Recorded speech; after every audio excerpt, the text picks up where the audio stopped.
Oh, Nora! Hello, Anne-Marie. Nora! I can't believe it's you! It's good to see you. It's really you! Nora, Nora, Nora. Here's what it is. When I left you 15 years ago, you remember that night. I told you you were free. You have no obligation to me. I gave you my ring, you gave me yours. We agreed. We made an agreement that the marriage was done, and you would file the divorce, and that would be that. Did I want you to leave? No. I didn't want to divorce you. You wanted that. It's my job, Nora! And if I didn't do what I did, 3 very young children were going to be left alone. They had Torvald. A father, but no mother. Oh, is that not enough? Men leave their families. Happens all the time. A mother, but no father. But if a woman does it, oh, she's a monster and her children are ruined. What do you think his interests? Honestly, isn't it apparent? I think he doesn't want to let me go. I think there's a part of him that's hoping maybe I'll come back to him, that there'll be a reconciliation. Did he propose a reconciliation?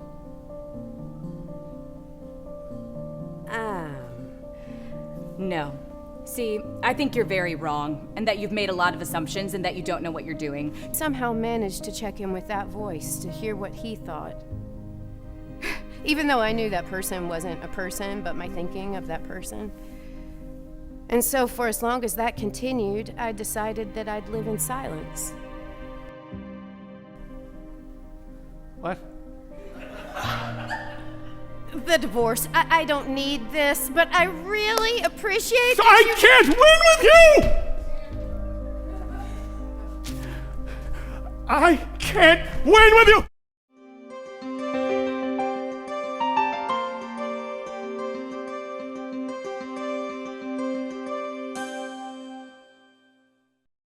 All right, well, welcome everyone. It's so exciting to have all of you here for Florida Rep's first virtual talkback for A Doll's House Part 2 by Lucas Hnath. I wanted to start by just by thanking you all so much for being here. And I wanted to start by thanking our show sponsors, Bruce and Janet Bunch and Cohen and Grigsby, who sponsored this show and who would have been thanked, yes, everyone clap, and who would have been thanked every night in a curtain call, but of course, we weren't able to do that, so wanted to thank our show sponsors for making this production possible. And then with us today, we have our cast and our director. We have Chris Clavelli, who directed the production. Chris, raise your hand so that we can see you in the. There you go. We have Rachel Bertram and Brendan Powers, who played Nora and Torvald. And we have Vicky Boyle. Hey, everybody. And Aisling Pembroke with us. So first, let's start with you, Chris, and we'll go through the cast. If you wouldn't mind introducing yourself to us, and also the really exciting thing about doing this virtual talkback before we begin the introductions is there are people in this talkback, in this Zoom meeting today, who may not necessarily have ever been to the theater, but who are joining us from afar. I see my high school drama teacher, Holly Thompson, is here. I see some people who have similar last names to our cast members, so I think we have family and friends. So it's so exciting to have you all here. And so, Chris, introduce yourself. Tell us who you are, where you come from, and how you've come to be at the Rep. Thanks, Jason. It's great to be here. I got to the Rep in 2000 with a production of Sideman as a director, and then years later I started to act with the Rep as well. I'm an ensemble member, and this show is very personal to all of us here. It started with an idea. I'm always trying to find a star vehicle for my friends. In this case, Vicky and Rachel and Brendan. I thought they would be terrific in this play. And I thought it would be a real sense of community to do this story right now for our audience. So I talked to you and Greg into it. It didn't take much, but it was thrilling. We all learned. I think I learned more on this project than anything I've ever done at the Rep. So I'm just glad to be here and answer any questions. Excellent. Thank Thank you. you, Chris. Rachel, Brendan. Hey everybody. Hey. I'm Rachel Bertram Powers. This is my better half. And I have been an ensemble member since 2002 when I came as company manager with just the request to be able to audition for plays here. And that season I did 3 plays, and that's started my relationship with Florida Rep. So here we are, however, 18 years later.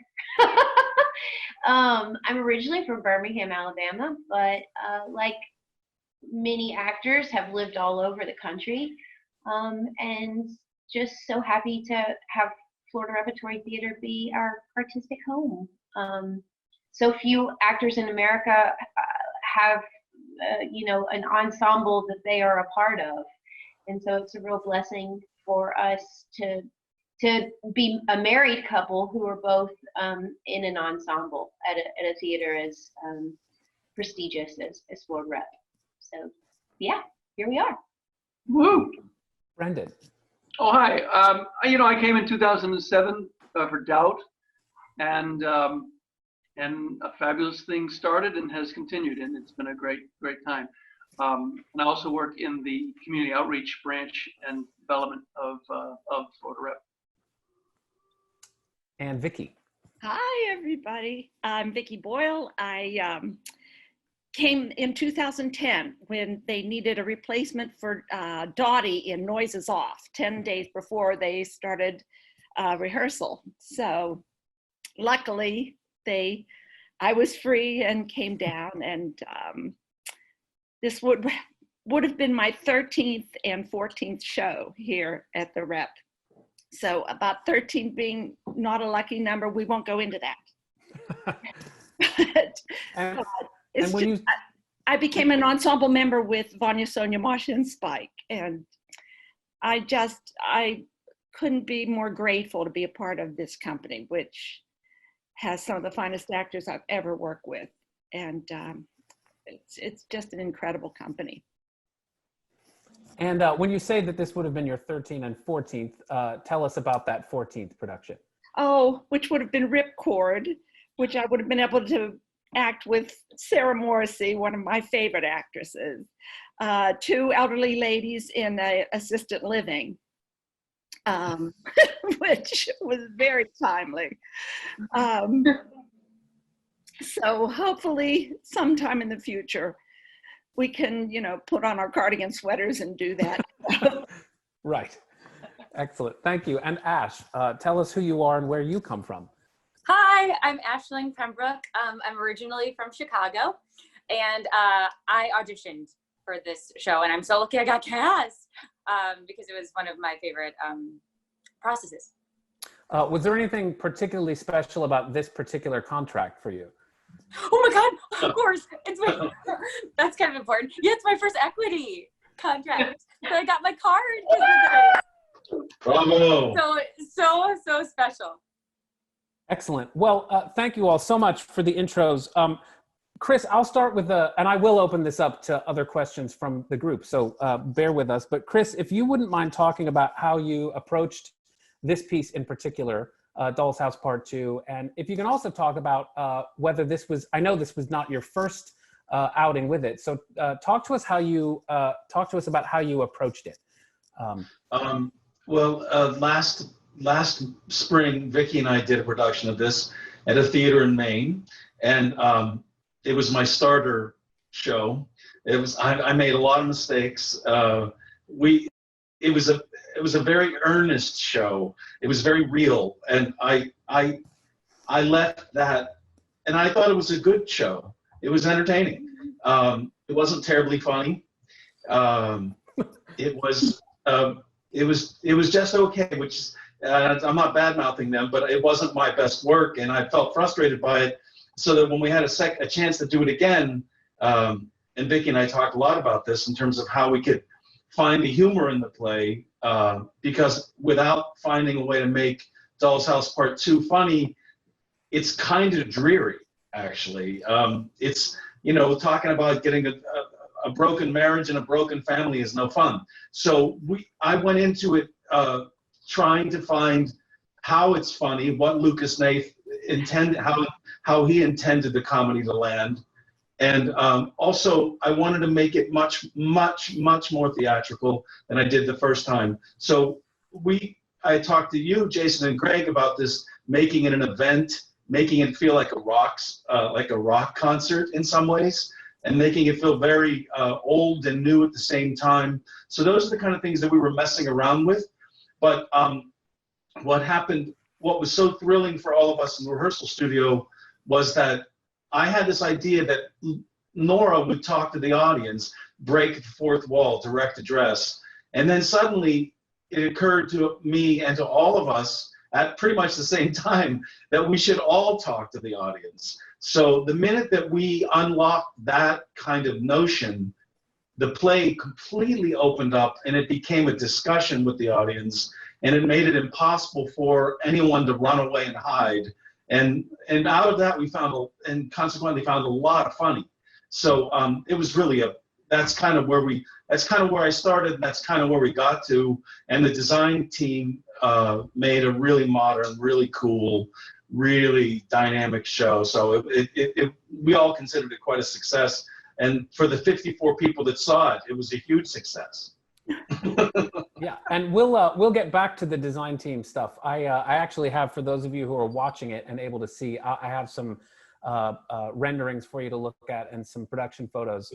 So we'll get to that as well. But the cast, I'll ask each of you, was preparing for this play any different than doing another play, considering the source material, considering that it's an unauthorized sequel to the A Doll's House by Ibsen? And how much did you use that source material? How much did that come into your process? So Rachel, Brendan? Yeah, so I love homework. Like, that's I love homework sometimes more than I love playing for an audience. I mean, doing that kind of investigation and exploratory work for rehearsal is my jam. I just love it. Figuring out the puzzle, you know? Yeah. So for me, I did read Ibsen quite often. Through that work, I also found in one of the translations a really interesting some forward notes that referenced the quintessence of Ibsenism by a little fella named George Bernard Shaw. That was a book that I had on my shelf, actually, that I had found in a thrift store in Wisconsin like 20 years ago. And I'd never really cracked open the book before, but I just knew somewhere in my being that book was going to be important. So I pulled that book off the shelf. It had a chapter about Doll's House, and it had a chapter about what they called the womanly woman. Shaw referenced the womanly woman and how Ibsen sort of was veering away from the womanly woman into this modern woman who sort of had her own thing. So it was an interesting place to sort of springboard off of. Clavelli and I had talked at length about this idea of making Nora not a part of that world, of the Torvald, Anne-Marie, Emmy world. So what does that look like in our rock star event setting? And so sort of being able to crack that all open and make her modern in a way that's sort of weirdly shocking, and it's a juxtaposition to what we sort of expect. So yeah, I did a lot of homework, and then sort of just threw it all away whenever we got in the room and started playing, you know, because it was all in there. I didn't have to think about it too much. Terrific. Brendan, how about you? And if you'll also mention, you had sort of the ultimate homework assignment just a few years before doing A Doll's House. The timing was great, because I did A Doll's House, the original, at Theater Conspiracy a couple of years ago. 2 years ago. So it was still pretty fresh in my head. So it was really kind of fun to have done Torvald in that world and then leap into this totally different world. And it was, for me, it was an easy transition. It was fun. It was great to sort of see you know, this version of how this guy would have evolved or devolved over the 15 years. And then putting it, you know, I agree with Rach that this rehearsal process was one of the most engaging and curious, and it was just, I mean, talk about being in the dirt, you know, just out there in the dirt with your hand, trying to figure out what this, and it was great fun when we would have these revelations about, oh, let's do this, or as Chris said, you know, that decision to play to the audience, you know, something suddenly opened, and it was just great fun to continue rehearsing with that whole new conceit in place. So, yeah, I thought it was a very fun process. I mean, I think I don't have a heck of a lot of lines in this play when you think about it. I mean, Torvald comes in, uses the bathroom, then they have the scene, then he leaves, then he comes back and has this crazy ending thing, you know. So for me, it was, you know, being dropped in, it was quite fun. I don't envy the line load of my three co-stars here. But it was a absolutely fun process. And can I just add too, just the physical stuff that we were doing in the room was so much fun, in that Clavelli had a keen eye. He often used, like, you know, he had this minimal movement, but we either chose to mirror each other or not. There was a lot of asymmetry and symmetry, and in the storytelling, it was very, I said viewpoints, and we laughed in the room a lot about it, but it was quite a sort of a viewpoint work kind of session, in that the gestures were often mirrored or purposefully not. Some of the stuff that Brendan and I were doing, a lot of the stuff that Ash and I were doing. So that kind of specificity of the work was really exciting, and to do that kind of work at the Rep. Hey, Jason. Yes, Greg. I just want to interject for a second before we get too far away from it, because I love what Rachel brought up earlier about the reading the Shaw. And I loved what Chris brought up in terms of, and I love the realization of the piece where you guys were speaking directly to the audience, where you had this direct address. Obviously, that's not in the original. There's no stage direction that tells you to do any of that stuff. I loved that was incorporated. And I just want to point out, not so much for our ensemble, but for those folks who are on the periphery or members of our community, that, you know, we've never done, to my knowledge, a play of ideas. And Shaw, who was the master of plays of ideas, some would argue extremely verbose. You know, I mean, unless you're doing Heartbreak House, you're going to be in the theater for at least 2.5 hours, right? 2.5 to 45. But I wanted to say that I was so proud of the fact that our company was bringing finally to the stage that classic theater of ideas, which you guys, I thought, mastered wonderfully. I mean, the everything from the acting, the directing, the whole sparseness of the set, the scarcity that was there, because that's really what led to me, you know, that's what allowed those ideas to come to the surface. And the fact, Chris, that you and the rest of the team were doing these where you guys broke the fourth wall and you came down, I thought was genius, because those are the things that, you know, when I've seen like a really good Shaw piece, when Shaw's done well, you almost teeter on the edge of that, where not necessarily like in Misalliance or any, you know, it's not necessarily like they break the fourth wall, but they're just on the cusp of doing that. They have these outs where you feel like you're in the piece and you're out of the piece, but those ideas are sent out for everyone to kind of like digest, and it's a debate that you're having with the audience. And I thought that was so masterfully done. And I'm gonna get off in a second, but I just wanted to applaud you before we got too far away from that, and also to let our community know that we've not done these kinds of pieces in the past. And this was a real stretch. I mean, unfortunate that obviously that we never got to open it, but that others have been able to at least take that in via the streaming video is so grateful for. But I just wanted to also just just to get that out there to our greater community, Absolutely. that this was a first for the rep in a lot of ways. And in seeing it, it was extremely successful. You guys had done a beautiful, beautiful job. And now I'm going to turn it back over to you, but I didn't want to Oh, let sure. ask Thank you for that. you. Yeah, absolutely. And I think we were on Vicky. So Vicky, if you can talk about your approach to it, your prep. Well, as Chris mentioned, we did do this in Maine last February and March. And thought I was funny. It's hard to get people from Maine to laugh because they wake up scraping the ice off their car every morning. But I was luckily enough, I saw this in New York and fell in love with the writing. And when you read this play, it's even better. It's so smart. And I was very fond of the actors. And of course, Chris's direction is just top drawer. And it's so exciting. But, and I love the actors I did it with in Maine, but to get to do it with Rachel and Brendan, because my character, Anne Marie, isn't really in, she's a casserole of all the housekeepers and nurses in A Doll's House Part 1 in Ibsen's original.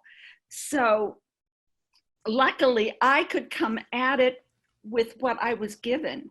So as Rachel played her Nora, my character got revealed in that I would be more sympathetic. I just got more sympathetic in some points and more parental in other points. It was a whole different production. And the fact I loved the conveyance of Nora saying these words to the audience, because the argument is so brilliant, right or wrong, whether you agree with it or not, the argument is so brilliant that instead of living that argument within her own character, she takes it right to the audience. So it's able to be shared. Those thoughts, that brilliance of that writing is able to be shared. So I'm so delighted with this production and frustrated too. It's like a yawn that's not coming out, or a burp, or a meal that you prepared that you can't wait for everybody to eat and it's still on the stove. Fantastic, thank you. And then Ash, from you about your approach to it. What? Yeah. So what I thought was really smart, and Chris had us do this. We read A Doll's House part, the first one together, like the first week we were there, and that was actually really informative because, like, I kind of assumed, I'd read it a long time ago, but I was like, oh, Emmy is real, she isn't really in the first one. I was like, but she's in this one. But when we reread it, I saw that, like, there were like a lot of moments between Nora and her children that really then I was able to use in our production of being like, oh, well, like, you get to see her being a mother. And I totally forgot about that part. So that was, like, really helpful to use in rehearsals for me, just kind of as an actor.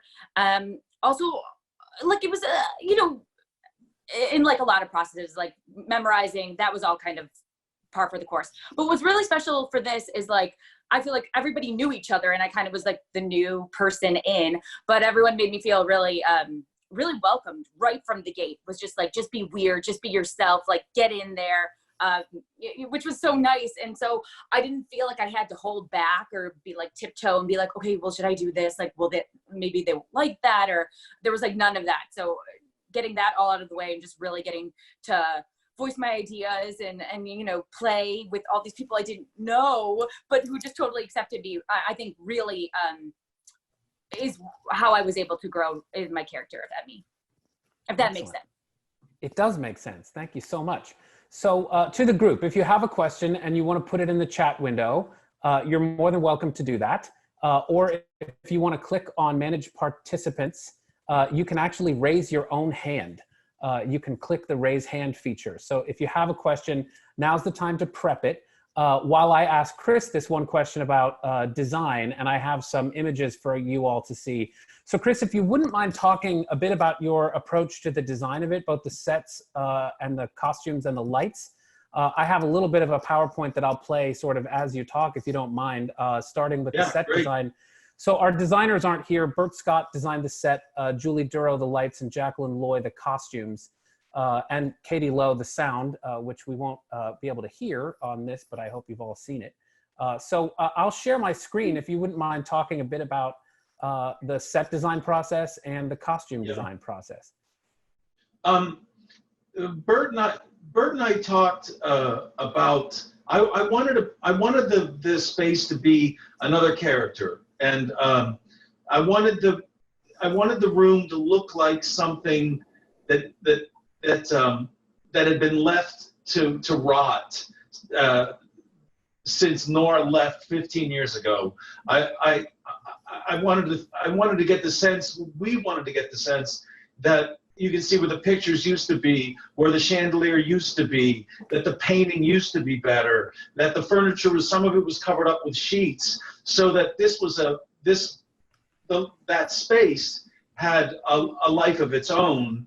And I also that's what I wanted the audience to feel about the physical space, but I also, from my needs to stage it, I wanted it to be modular. I wanted to be able to move the furniture around easily and make about 15 different pictures with that furniture. So that's kind of what we were going for. And it's just so, it turned out to be so beautiful. And I'll just say brief words about Julie's fantastic lights. We had a long conversation, and I said I wanted it to be, oh, that's pretty. I wanted it to be like an old-fashioned museum piece, something that we would have gone to the theater 50 years, 100 years ago and thought, oh, that's what Ibsen looks like. And I also wanted it to look like that. I wanted it to be a rock show that then on a turn of a dime became like a Chekhov play. And so that Lucas Hnath, that would reflect Lucas Hnath's writing, which is of modern vernacular, but we're dressed like 19th century Norwegian Victorians, and here we are. Thank you, good timing. And for the clothes, what Jacqueline and I, what we talked about early, I said, look at David Bowie back in the 70s. Look at the rock stars, Mick Jagger, Iggy Pop. I said, in some ways, I think that I'd like Nora to be from another. She should be part of that time period, but she should also be. I wanted her to be a rock star. I keep thinking, we kept talking about Nora as Oprah. You know, somebody that's come and changed her life. So even if you look at the trim on her dress, it's a little off. It's dynamic. It's not perfectly symmetrical. And that kind of touch that Jacqueline did, and the color, obviously, and how we built all the accessories for Rachel. We were going for color and vibrancy with her, and then everybody else was kind of stuck 15 years ago. So Thorvald looks like a banker. I mean, a handsome banker, but he's not a rock star. Anne-Marie, she's a maid essentially. We don't bring color into the show with her either. And then Emmy's very conservative. We wanted a really conservative look for Emmy because, like having a hippie mother, we thought she'd be the Republican daughter, you know? So that's kind of and they're in that palette, and then Nora stands out like a rock star. So that's what we were going for. And do you want to talk at all about the sound design, though I can't really do anything about it here? The sound design was so cool. I had Billie Eilish music in mind, and to start, and then we all kind of felt like, well, if we, everybody looked at me and said, "Really, you're going to do Billie Eilish?" And I wanted to, but what Katie then took my idea. I didn't know this, but I wanted techno pop, and Katie did this fantastic job of sourcing all these incredible pieces of music, and that people had done covers of, with instrumental covers of Britney Spears music and some Billie Eilish's music, and that with the lights really brought it to make it feel like right now, of the minute, and also loud and raucous and something that would shake you up, so that you didn't feel like you were watching some play in high school. You know, we wanted to mix it up, and Katie did a terrific job with that. Really Fantastic. great. Yeah. A couple of things from the chat group. Katrina Ferguson asks, without getting too personal, can you speak to working on this particular piece as a happily married couple, Rachel and Brendan? Good question. Let them unmute. There you go. Well, it was really fun because before I read Dollhouse 2, you know, we knew that it was a feisty piece between these former spouses, but I didn't know how hot it was, and so we talked a lot about in the past. You know, there's plays that we've done where we've done sparring, you know, rivals or whatnot, and we've always often thought about, you know, would it be fun to do something like Who's Afraid of Virginia Woolf, where those, I mean, that's just brutal. And we both have the same feeling of like, you know, I'm not really sure I'm not sure we want to go there every night. And I don't know. From Virginia Woolf is too, for me, I think it's a little too hateful. Yeah, it's pretty raw. I think what kept this in an interesting world is, at least in our production, it wasn't so much, it's exactly what Nora says at the end of 1. It's not you, it's me. And she really has to figure her own stuff out, you know. She doesn't know enough about what her opinions are. She doesn't know enough about what her view of religion is. She doesn't know enough about the world to be a good mother to her children, she feels. So she takes those 15 years to go and find herself, really. And that's what the beauty of that last monologue is explaining finally to Torvald and to the audience what this has all really been about. And so I think it's fair to say that what we found in the work was it wasn't so much against each other with anger and hate. It's, you don't see me, you haven't been able to see me, and trying to understand. It actually kind of, at the end, we found a sort of a love for, I found, when I say, I want you to have that, go have that, please go find that.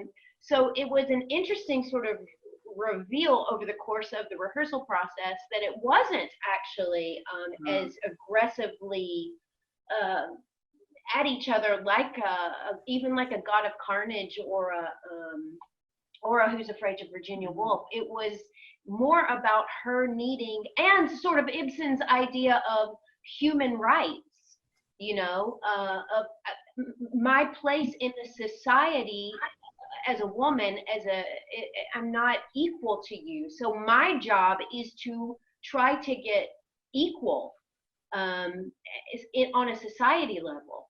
That it's her mission was bigger than this marriage. Yeah, excellent. I know that so many of our diehard patrons were so looking forward to us doing this production, so I hope you've all had a chance to see it. I hope you've all had a chance to see the stream production. If not, you have until the 22nd to see it. And also, Sunny Lubner, since I saw you show it earlier, if you wouldn't mind showing us what you plan to wear for opening night. Sunny's on our board. She has "The Patriarchy is a Bitch" on her shirt. Oh no! Thank you, Sunny, for getting yourself all dolled up for today. We appreciate the theme. Good. We can't hear you, but I'll try to. Oh wait, there you go. Say that again, Sunny. Oh no, she's still. You're still muted, so I can't hear you. But if you can find a way to unmute or connect your audio, we'll get back to it. But we appreciate it. You're just like Anderson Cooper. I try. I'm not like him very much at all, but thank you. Someone, Darlene Arnold asks, Brendan, after doing A Doll's House, both plays, what do you think of Torvald? Has part 2 changed your view of him at all? Oh, Well, that's a toughie. Well, it's interesting in that, anytime you play, this in acting 101, they say, if you ever play a character who is in any way unsavory or a villain, or, you have to find something that you love about that. You have to find something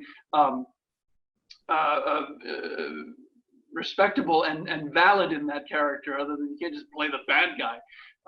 And so when you do Torvald, you can see, not that it is in any way an excuse, but the argument often holds up that, well, he's a product of his society.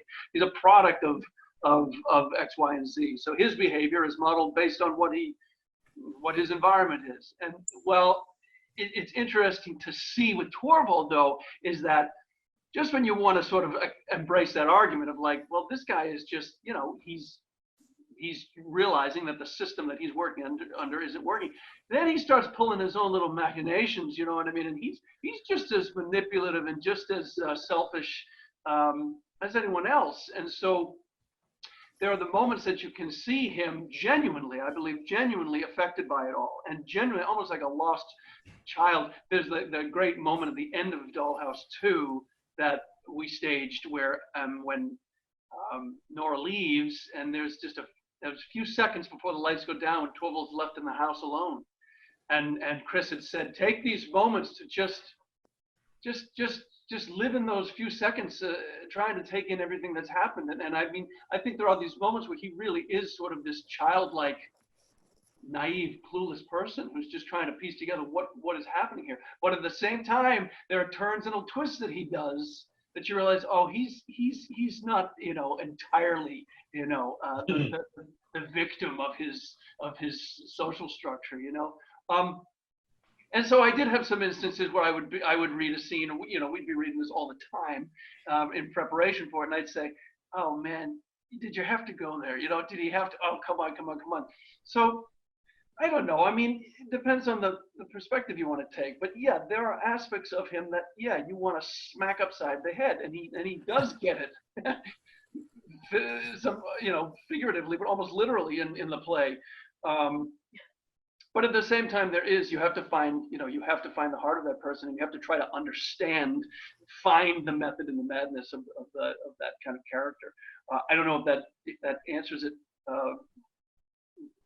thoroughly, Darlene, but that's a great question, and it is one now that I'll muse upon tonight and have more stuff tomorrow. Yeah, absolutely. Sunny, do you want to maybe try your audio again? Nope. Okay, so we can't quite figure it out, but that's all right. If you're able to type it into the chat, you're more than welcome to. So let me ask the cast one question, and you can answer it sort of in any order. You don't all have to answer it, but and Chris, obviously, tell me what must it be like to have spent 3 weeks rehearsing this play and then not get to do it with a full audience? We were one day away from being able to do it for our first preview, which would have been sold out, which is contrary to everything that we do. There's always that sense in rehearsal that time is what it is. The first audience is coming. So you have to get it together by that point. So what are your musings about that particular topic? Is just, the interruption of the process. Whoever wants to take it, Chris, Vicky. Well, for me, I just love this production so much. And when you're in rehearsal, and especially having such a good time and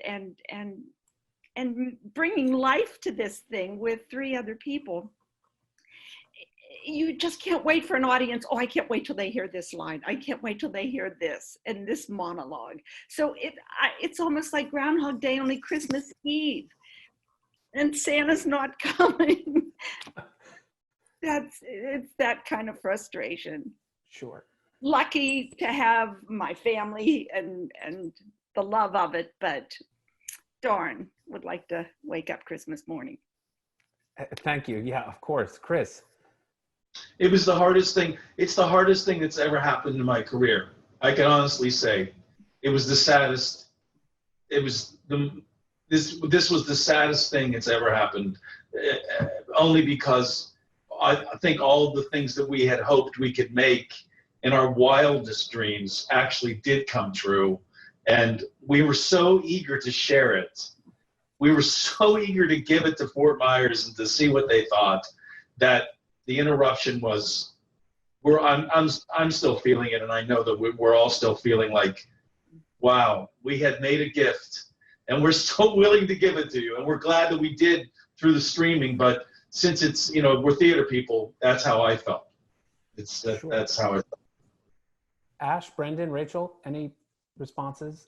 Yeah, it's like a little, disappointing just because you make something together and, like Chris said, you want to share it. And like part of the sharing is the audience. It's a dialogue, between the stage and the audience. And so it's kind of like you get to a certain point where you need an audience because you need to see like what things land and like, how can you go deeper into your character and deeper.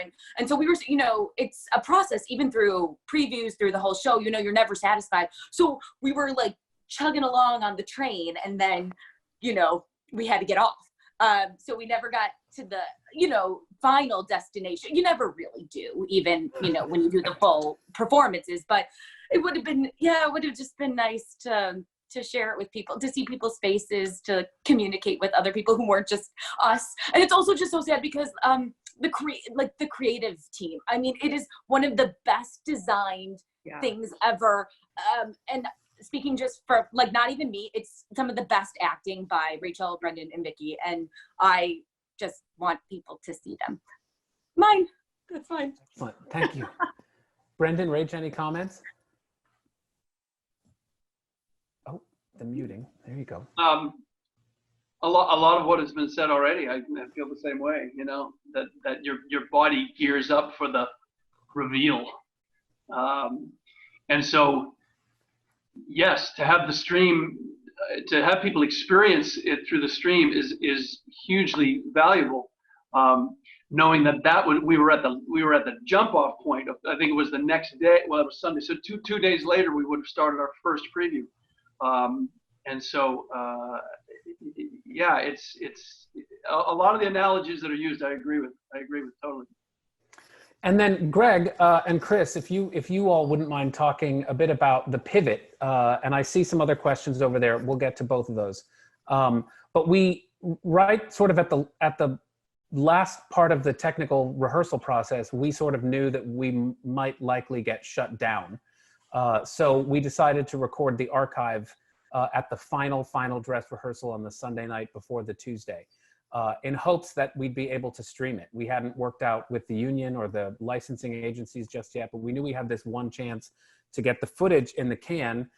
So Chris, are you happy with the final product? And Greg, if you wouldn't mind talking about what it took. And Joe Daffeldecker, who edited and was one of our cameramen, is on here as well. So Joe, if you're here and we can get to you, I wouldn't mind you joining in after Chris and Greg. So Chris, are you happy with the product? Did it successfully portray as best as it could? Greg, how did we get to that product? And Joe, what was it like cutting all this together on such a short deadline? So those are my three process questions. Chris. I thought that Joe and Greg's vision for how this could look, I was thrilled with the product. Absolutely, because it's theater on tape is always tricky. It's not a fish nor fowl, it's which is it. But I think that the cut of it, the pacing of the editing of the streaming was very much supported the pacing that I was going for on stage. So that was really exciting. And Joe's work cutting the transitional pieces where the modern light is with the crazy techno pop, it was just brilliant. And I think that we were really, one of my biggest concerns was, will the direct address, the breaking of the fourth wall, will that play? And it did. So that, because we didn't want, that was such a big part of the experience for the audience in the theater. Would the audience at home have that same sense of just between you and I feeling that the actors were doing with the audience at the arcade? So yeah, I was really, really happy. Great. And Greg, if you wouldn't mind talking about the process, and I'll say for everyone else, this is officially, we wanted to make sure to film the archive of this. And so we would have filmed anyway that day. The only difference was we decided to do it with more cameras. So Greg.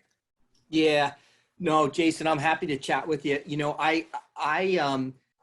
when I saw the designer run, and I talked to Chris about this, the play was in such fantastic shape, and I expected no less. And it was in such a great place that I knew that if we had captured the archival piece on Sunday night, we were going to get really great. We were going to get a great piece in the can, so to speak. And the fact that we had, I think we had 4 or 5 cameras on it, and Joe can speak to that now. I'm thinking, I think it was at least 4 cameras that we could actually switch shots to, you know, per the video in the edit. I knew that it was going to be terrific. Mind you, the discussion was already out in public that theaters were going to try to stream.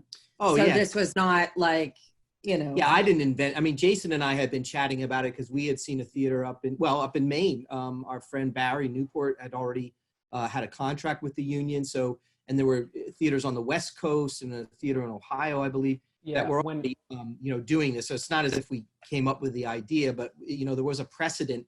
We just didn't have any confirmation from the union exactly how we could do it. But I'm so grateful to everyone for, you know, bucking up and making it happen, because, you know, had we not gotten that in the can on Sunday night, we wouldn't have anything to be able to show. And show as anyone. Greg always said, to even if the stream didn't happen, to give the work that had happened a 4-camera shoot, it was deserving of that anyway, because they had worked so hard. So at that point, I think you were really saying, I don't care what happens. We just want to make sure we film it the best we can, because everyone had worked so hard on the piece. So, Yeah. You know, it was just, let's make every effort. I think at the last minute for you was what I was seeing at home. Yeah, and you know, and I'll let Joe talk a little bit more about it, but you know, because I have a background in that field and television and working with cameras and whatnot. So the set and the staging, thank you so much, Chris, was so, when I watched it, I thought, this is perfect. It's perfect to be shot by camera. I said, this is, you know, first of all, it's a you know, it's a unit set. Stationary. Yeah, but the you know, the only thing that if I had to change it, if we were going to reshoot it for film, is we would have blocked people a little closer, right? So that we could do 2 shots and things like that and grab them in the same frame. Now, that's not the type of thing you do for the stage. You had a big giant stage. You're trying to create that space in between and make all that stuff. I mean, it was perfectly staged for the stage. But I knew that when I saw it, when I was in that space before we went to shoot it, having looked at so many other locations, I said, this is going to look fantastic on camera. The lights, costumes were fantastic. The fact that we were in a unit set, the fact that we didn't have a whole lot of no scene change stuff. The set was sparse. I mean, it was that this is the type of show, guys. If you're going to put something on video, and shoot it from out in the house, this is the type of show that I knew it was going to be excellent. I mean, someone actually contacted me about the video production of the gala and said Greg looked so great in front of the green screen of the set. And I said, no, it was actually in the theater, and that was the set. And this person said, "Oh my gosh, I thought it was on green screen. It looks so." Well, that's and with that, let's Jason, I'll let you take it way into Joe, because Joe was the one who, I mean, he was our videographer when we shot that. He was our videographer when we were in the space. And the one thing, Joe, that you really did, and I mean, you did so many things wonderfully. Yeah. But I will say that, you know, for a lot of times young camera people, what they'll do is they try to get kind of sort of creative and artsy. But the best type of shot when you're shooting something is to just do cuts. Just cut to this, cut to that. It was really well done. Because when that happens, eventually what happens psychologically when you watch that, just like you would in a TV show, it happens whether you like it or not, you forget and you get pulled in. It's when you start doing a lot of pushes and pulls and things that make you think about what the camera is doing. Those are the things that can take you out. But Joe masterfully Just left it on. grab shots. We had a couple pushes and pulls and things like that. Very few. But very few. And he very, very articulately edited that. And I'm so proud of him and the rest of the team. For Same with the work. gala. The gala was really well shot. Yeah. So before we pivot to Joe, I'll say, so Joe Daffeldecker is our digital media specialist, and his job until about 3 weeks ago was mostly about making our marketing videos and taking photographs and being our videographer for everything that we do. But suddenly he became ultimately one of the most important employees on our staff. Because it was his job to, with support. There was a whole team of people who made made the gala happen. But Joe did the bulk of the editing work on both the gala and certainly on this and Every Brilliant Thing, which we filmed with 2 or 3 cameras as well. So Joe, I don't know if you have audio, but if you want to join us, feel free. And if not, Brielle Daffeldecker, our marketing director, who is also his sister, can talk to us about the editing process and particularly mention the added element of the soundtrack and how that was different than normal. So, hey, Jason, before we jump to Brielle, can I just say that Brielle has the absolute supreme Best background. behind her with the arcade. The only thing I want to say to her is I would like some blue sushi, and if that's where you're sitting right now, it's blue sushi off at our house. I come prepared. It looks great. Zoom. Okay. I'm at home. I'm muting. Okay, Brielle, Yes. or Joe, whoever wants to So take Joe it. is shy and he can't get his screen to work, so I'll talk for him.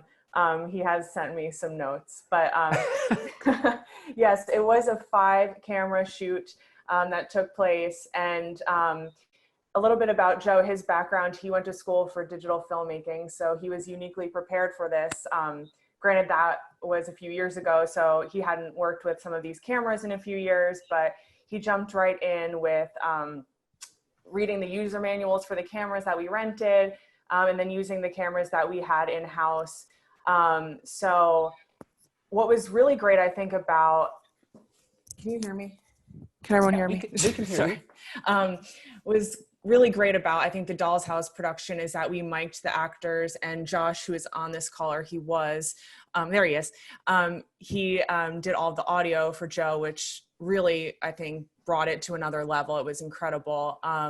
So, you know, there was a lot of looking between those 5 clips. He had to make sure everything was aligned with the audio for all the different shots that he chose. But it was definitely a learning curve, I think, for all of us, but I think we're really proud of what we were able to produce in such a short time, because he did finish those videos the week before the gala.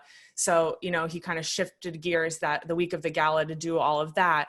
So all of it was done in time. So, you know, kept us on our feet, but I think it's definitely worth it to be able to bring something to the audiences that were so eagerly awaiting seeing this show. So, you know, it's not the same thing, but we're proud that we were able to bring something.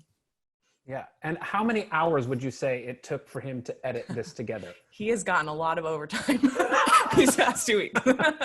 I think he worked 68 hours the week of editing. So a lot of time went into it, but he takes a lot of, he wanted it to, you know, honor the show, and, you know, he wanted to make sure it was right. So I think that, you know, translated for sure. Well, thank you. And thank you, Joe. I know you're listening. We all applaud your work. Thank you. I know he hates that we're giving him so much attention. Can I just add on to this please. conversation too, of specifically about the taping? And I know this is sort of a given, but from an acting point of view, what we do in the arcade for 14 Rows Deep versus what we're doing for on-camera work was a little scary, intimidating, knowing that we were just finishing our final dress rehearsal, but knowing that this was going to be archived on 5 cameras and trying to make sure that what we were doing from an acting point of view didn't translate too large on camera, because some of the shots are pretty tight shots. And so that was also something sort of at least going through my mind. I don't know if it was going through the other actors' minds, but I was pleasantly surprised at how well that did translate, because sometimes, you know, 2 things could happen when you see a play on film. Sometimes it's either so small because it's just one wide shot that it gets sort of muted in a weird way, or the opposite will happen. If it's a tight shot, the acting is so big that it's hard to watch. So that was also going through some of our minds too, of how the acting, 2 very different styles of acting, of course. Very different. Coming from a video background, you know, Greg and I have experience 20 some, well, for me, many, many years, my father being in the television production business, acting for the camera, as Rachel would know more than many people, and acting for stage are 2 different things. So that was always a concern, I know, for Greg, is how is it going to look? It didn't really matter at that point. It was just get it on film. And knowing that he had this incredible, I mean, where we always had issue with what we wanted to transfer to the screen was hiring all of the people to make that happen. And Florida Rep had everyone. Like there were so many tools. We were so lucky. And really those people just started popping up. Like Joe became like the most instrumental character. And my dad was even saying to Greg, we need a videographer, we need a head videographer. And it was like, you know, oh my gosh, we've got one, you know. And then to make sure that the cast felt comfortable knowing, hey, this is going to be filmed and this could be viewed. To me, I can only agree with what Rachel is saying, and I'm sure everyone felt that's a different, you know, if you were going to film on camera and you were going to film on stage, those are 2 different things. But I think it really transferred well. I think you could probably beat yourself up a million times over everything you do, but I don't think that Chris or Greg would have let anything show up that would have been a detriment to anyone working for the rep or the rep itself. Yeah, you guys were great. Everybody was terrific. Great. You know, Everybody. I mean, it's phenomenal work. And could you have made choices that were differently for the camera? Absolutely. I don't think there's anybody that doesn't know that. So bravo to everyone. Well, thank you. And I wanted to also mention Bruce Bunch, our show sponsor, asked how the streaming sales are going. Thank you, Bruce, for that question. I don't have an exact number for how many people have purchased, but I can tell you that as of this moment, 435 views so Vimeo has tracked 435 views. We can get into this, we could get a little further into those specifics, but that's pretty great. It's been going up a couple of hundred, about 50 every day or so. So it's up to 435, and people have until the 22nd of this month to watch it. So we have to delete it per union and licensing agency rules the evening of the 22nd. And then Ever Brilliant Thing, if you haven't seen that and you're interested in streaming that, that is up until Sunday night at 11:59 p.m. So far fewer have seen that, I think, because many people already saw it. It was 3 weeks into a 5-week run, but people are still watching that. So we hope that that'll break 100 by the end of the weekend. I'm noticing that lots of people are watching more so at night and on the weekends. Sunny asked, this was the question Sunny was trying to ask. Let me scroll back up and find it. Yeah, Sunny says, friends who have seen the stream video found the contemporary language, especially the swearing, to be jarring. So could we please talk about the device of using period costume and design with modern language? So Chris, if you want to lead us off there. Lucas, that's really not our, Lucas Hnath, I think by placing it in language that we understand as contemporary, is telling the story that, and keeping the cast in period costumes is deliberately mixing metaphors. I think, from my perspective, it was that language is a way of telling us, yes, things have changed, but not that much. Don't kid yourself. The fact that husbands and wives are still fighting about what's right and what's equitable, and saying four-letter words that surprise us, is there intentionally to almost like a Bertolt Brecht device to remind us that, yeah, we're in a theater, and yeah, we're having a debate, and that language literally pricks up our ears in a way, but it reminds us that this is not about a story that's over 100 years old, but is actually a story that's being told about right now.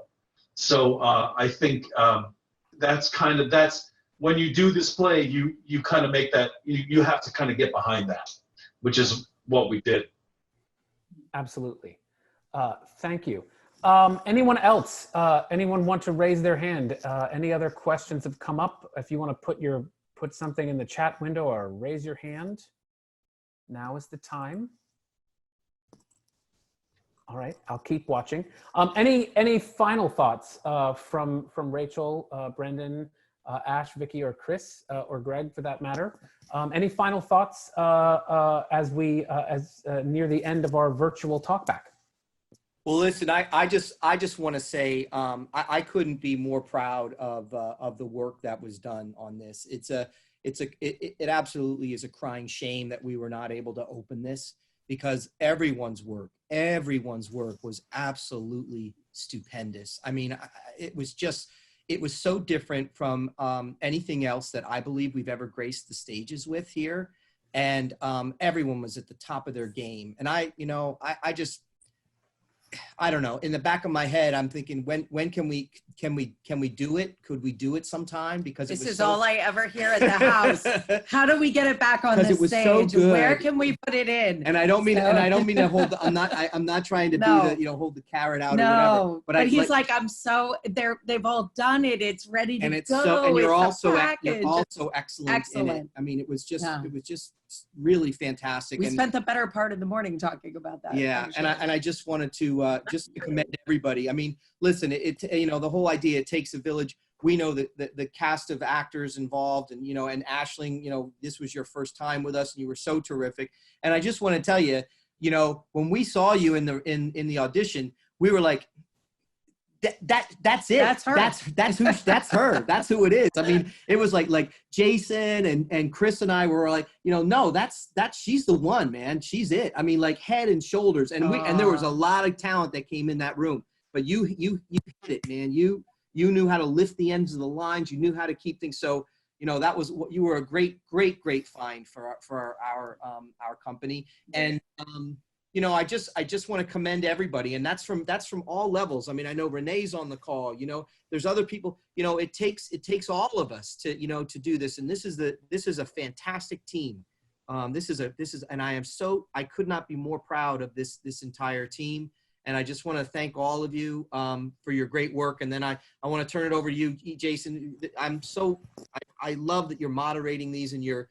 We talked about this, and that you were going to moderate this, and hopefully we'll have more absolutely interactions moving forward. I know Brielle is working on that with members of our team to see who else we can pull into the fold so that we can stay in contact with our community. And this is just a great group effort, and it's we win as a team, and I'm just grateful for all of you. And we don't have to get dressed.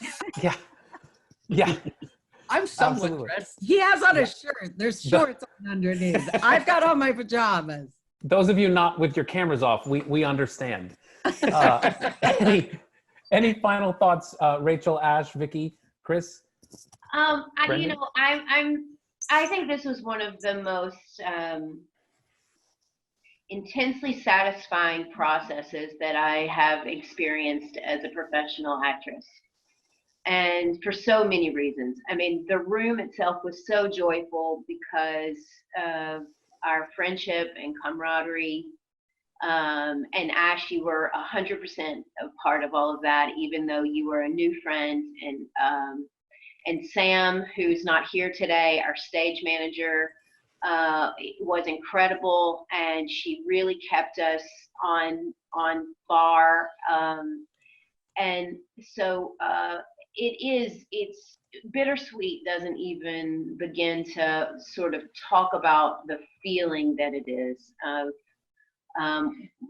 The language is so dense, and making those ideas active required an enormous amount of work. Clavelli had such a beautiful vision that we all contributed toward, the designers. It was just a deeply, deeply satisfying project that I was so looking forward to sharing with the Southwest Florida theater community, to see how they received it. Because even if we're offering it online, we don't get that sort of how it's being received in the same way. And so that's the piece that feels I want to join it. I agreed with. I just wanted to say that's so much part of the frustration, because this audience for Florida Rep they're so smart and they're so loyal, and you can calibrate, to get to calibrate your character and pacing just by having them as an audience member. So I'm frustrated that we couldn't share that with you, but thank you for being so loyal and great audience and donors. Ash, anything to add? Yeah, no, I just want to say thank you. I truly, this was one of the best experiences. I love Florida Rep, and I'm just sad that I didn't get to meet, the patrons and the audience members. I was looking forward to that, but I'm glad that everyone can see this. Excellent. Chris. Thank you. Thanks, Jason. Thanks, Greg. Oh, sure. Good to see all your faces again. It's nice to see any faces again.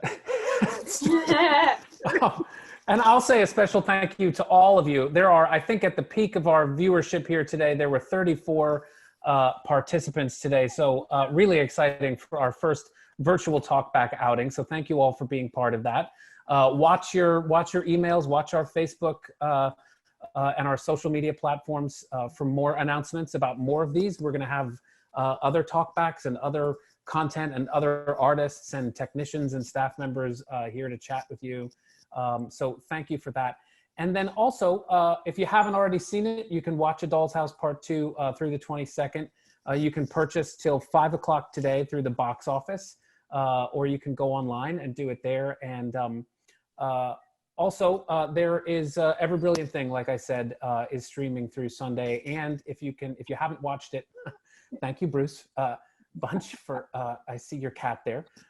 If you haven't yet watched Ever Brilliant Thing, do. And some of you might not have seen it, but we went full virtual for our gala as well.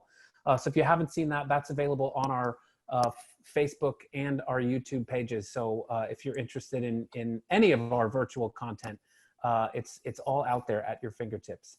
So thank you all so much. Give yourselves a round of applause, and thank you for coming to our first virtual talkback. Thank you, Have a great, thank you. Woo, thanks, Jason. Thanks, everybody. Thanks all. Have a Do great well. day. Jason. Bye, guys. Thank you. Great job.